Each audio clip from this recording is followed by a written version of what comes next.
നിങ്ങളുടെ ഇഷ്ട പരമ്പരകൾ എക്സ്ക്ലൂസീവായി സൺ നെക്സ്റ്റ് ആപ്പിലൂടെ തികച്ചും ഫ്രീ ആയി. ഇപ്പോഴേ ആപ്പ് ഡൗൺലോഡ് ചെയ്യൂ. അത് നിത്യയുടെ മനസ്സിലെ ആത്മവിശ്വാസം ആളി കത്തിക്കും.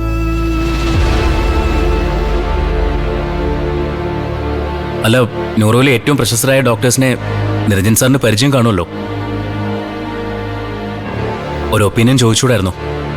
മെഡിക്കൽ റിപ്പോർട്ടൊക്കെ ഡോക്ടർ കണ്ടതാ. വേണ്ട സഹായം ചെയ്യാന്നും പറഞ്ഞിട്ടുണ്ട്. ഓ, എന്തോന്ന് ന്യൂറോ, നാട്ടു ചികിത്സ കൊണ്ട് വല്ലോ നടന്നാലേ ഉള്ളൂ. വല്ല ചവിട്ടിത്തിഴുമോ ഒഴിച്ചിലോ ഒക്കെ കൊണ്ട്. അതുകൊണ്ടൊന്നും കാര്യമില്ല മുത്തശ്ശി. തൽക്കാലം അലോപ്പതി തന്നെ കണ്ടിന്യൂ ചെയ്യണം. കൈയും കാലും ഒക്കെ ചലിപ്പിച്ചു തുടങ്ങിയ പിന്നെ ഈ പറഞ്ഞതൊക്കെ പരീക്ഷിക്കാം.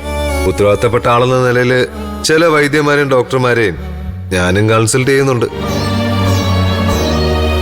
നമുക്ക് വിശ്വസിക്കുന്ന ആളുടെ ഒപ്പീനിയൻ അനുസരിച്ചല്ലേ മുന്നോട്ട് പോകാൻ പറ്റൂ. ആ, എനിക്ക് വിശ്വാസമുള്ളവരുടെ ഒപ്പീനിയൻ അനുസരിച്ച് ഞാൻ വേണ്ട ചെയ്തോളാം. സുഷുമ്ന നാടിക്കേറ്റ ക്ഷതാണെന്നാ നിരഞ്ജൻ സാർ പറഞ്ഞത്.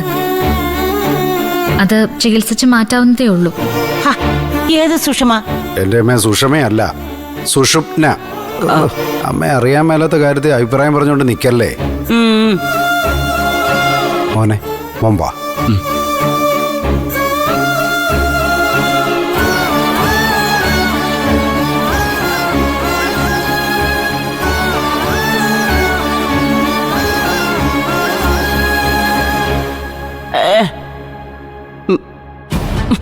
എടി, മിഴിച്ച് നിൽക്കാതെ അങ്ങോട്ടൊന്ന് പോ. അമ്മേ, ഇപ്പൊ ഡോക്ടറിന്റെ കാര്യം പറഞ്ഞുള്ള അവന്റെ വരവിന് പിന്നിൽ മറ്റെന്തോ ലക്ഷ്യമുണ്ട്. ചിലപ്പോ അവന് സ്വാധീനമുള്ള ഏതെങ്കിലും ഹോസ്പിറ്റലിൽ കൊണ്ടുപോയി നിത്യയ്ക്ക് മരുന്നൊന്നും കൊടുക്കാതെ ഇതേ അവസ്ഥയെ കിടത്താനായിരിക്കും. അല്ലെങ്കിൽ ആശുപത്രി കിടക്കെ വെച്ച് തീർക്കാനായിരിക്കും. ഇത് സിദ്ധാർത്ഥനും ദേവികയും നിരഞ്ജനും ചേർന്നുള്ള കളിയാ.